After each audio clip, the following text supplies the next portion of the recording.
हारिज की एक खबर आती है। हारिज ये कहता है ट्रंप ने जिस तरह का यूएस बना दिया है उसके ऊपर मिडिल ईस्ट के जो अरब स्टेट्स हैं वो ज्यादा भरोसा नहीं कर सकते और हो सकता है इसी वजह से वे ईरान के करीब चले जाएं, ईरान के साथ समझौता कर लें। और जब मैंने ये खबर पढ़ी तो मुझे याद आया कि कल मुस्तफा खामनेई का एक ट्वीट आया था और उस ट्वीट में इस्लामिक वर्ल्ड से अपील की गई थी कि वो एक साथ आएं। अब इस्लामिक वर्ल्ड से जब वो अपील कर रहे हैं तो ठीक है, धर्म एक तरीका बनता है बात करने की, लेकिन वो अपील किससे कर रहे हैं? वो कोई अल्जीरिया से या मोरक्को से अपील नहीं कर रहे हैं, वो बेसिकली अपील कर रहे हैं अरब स्टेट से। वो कहना ये चाह रहे हैं कि कहां अमेरिका के चक्कर में पड़े हो, अमेरिका इजराइल के अलावा किसी का भला नहीं सोच सकता। और ये ट्वीट कब आता है? ये ट्वीट तब आता है जब ट्रंप का ट्वीट आ चुका होता है अब्राहम एक्कॉर्ड को लेकर। अब आप सोचिए, इजराइल के इतिहास की सबसे कट्टरपंथी और सबसे एंटी अरब सरकार नेतन्याहू की इस समय सत्ता में, और अरबों से कहा जा रहा है कि जिन अरबों को इजराइल लगातार गाली देता है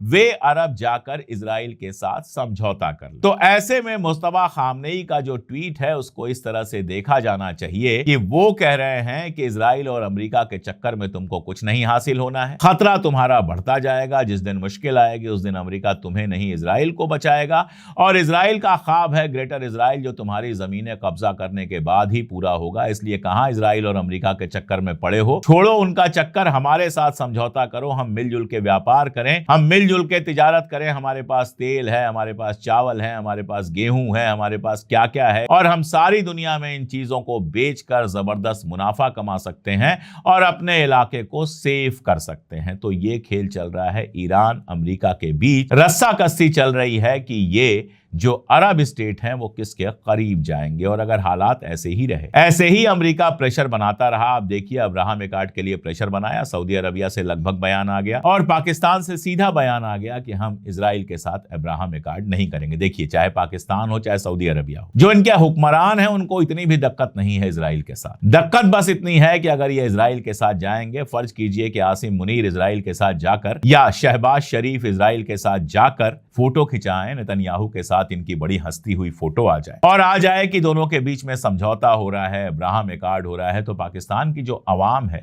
उसका बड़ा हिस्सा इनसे नाराज होगा और जिसका कीमत इनको आगे चुकानी पड़ सकती है। और यही वजह है कि इनके लिए इजराइल से समझौता करना बहुत मुश्किल है। मैं हमेशा कहता हूं कि दिक्कत हुक्मरानों की नहीं है, दिक्कत अवाम की है। अवाम के प्रेशर की वजह से अरब मुल्कों के लिए भी और पाकिस्तान के लिए भी बहुत मुश्किल है इजराइल के साथ सीधा समझौता करना। अंदर अंदर समझौते तो बहुतों के हैं।